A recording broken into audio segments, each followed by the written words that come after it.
ये गाना चोरी का मामला है कि कौन गीत ये गाना चुराए हैं, कौन कलाकार? रितेश पांडे। ये रितेश पांडे गाना चोरी कर लिए हैं।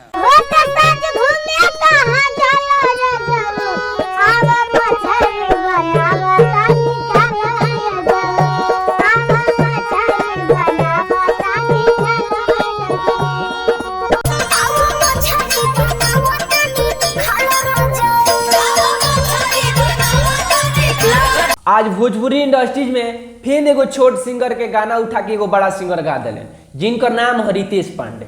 ठीक बा, ई मर्दवा तो अपन आदत ना छोड़ियो। सबसे पहले लोग के बड़ाई करत करत करत जे पवन भैया सुपरस्टार भोजपुरी का तू का घोड़ा का इथी हो का मर्द उरे मत लिख हो। मुदा पाई जे एगो रागिनी विश्वकर्मा नाम के एगो सिंगर है जौना बहुत ही गरीब घर से बिलोंग करेली। उ एगो गाना गौलर ली जौना गानवा के नाम हटे मछरी बनवले बनी राजा जी खाई लो ना।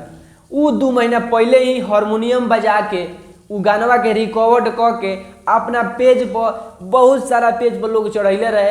तो बेचारी के माने थोड़ बहुत नाम वो गाना के माध्यम से मिलत लग लेकिन देखे नहीं लगी जे बहुत ऐसा पेज पर आवेला, बहुत ऐसा गाना जौन एकांता कहीं शहर माने एकांता कहीं जंगल एरिया में बैठ के कुछ लड़की लोग गाना बजा के अपन हारमोनियम से फेसबुक पर डाल लो जी 2 रुपया ओहो लोग मिली, ओहो लोग घर परिवार अच्छा से चल जाए। इहे उम्मीद में उहो बेचारी गाना बना के हारमोनियम से बजा उतना तो पैसा वो बेचारी के लगे बाना स्टूडियो में कोनो जा सा और गाना के गा के रिकॉर्ड करके कोनो कंपनी से छोड़क उतना तो वो लोग लगे पैसा बना कि गरीब घर से बिलोंग करेली तो उतना पैसा आई कहाँ से। तो वो बेचारी अच्छा खासा रास्ता अपना लिए हम अपना हारमोनियम से ही बजा के अपना पेजे के द्वारा हम डालें, अपना पेजे के द्वारा पब्लिक से हम अपन कलाकारी दिखाई। तेरे ई कलाकारी कुछ लोग के देखल ना गई लखो। नाम हटे रितेश पांडे, जिनके अगर बोलेंगे अच्छा तरह से जानता ही लगी। उनकर गाना बहुत सारा गाना उनकर मार्केट में बाजल बा। जब राउर गाना महाराज मार्केट में बाजते बा तो फिर वो छोट सिंगर के गाना उठैला के का गरज लखो। उ गरीब सिंगर लिए उनकर घर परिवार अच्छा से चलत लखो वही गानवा से। तो वो का गरज उठा के गौला कर बोलेंगे फर्स्टे में देखने लगी हम गानवा लगा दिल बनी। उ बेचारी बोलले बड़ी आरती न्यूज पर तो उहो लगाइए देनी हम। बताइए हमें गलती के बा, उ 2 महीना पहले ही रिलीज कर दिल बड़ी।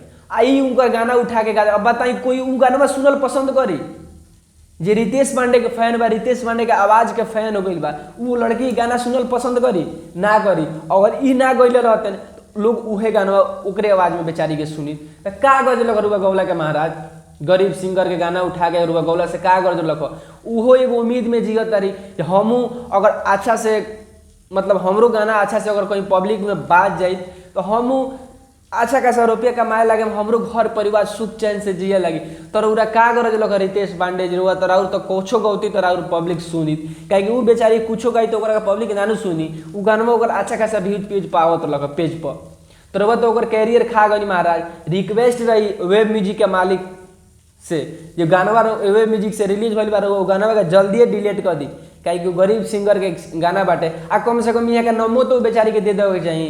ये रागिनी विश्वकर्मा के गाना हटे नमो यहाँ के नहीं दिले, दूसरा राइटर के दे दिले बानी। उ राइटर कितना चुतिया बड़े बताई जो दूसरा कोई के गाना के उठा के आपन नाम दे तरे। नमस्कार प्रणाम, नाम लाल बाबू प्रेमी यादव हटे। आरवा देख रहा बानी खेसारी प्रेमी यूट्यूब चैनल। तो चैनल बानी तो चैनल के सब्सक्राइब करी, अगर पेज बानी तो पेज के फॉलो करी।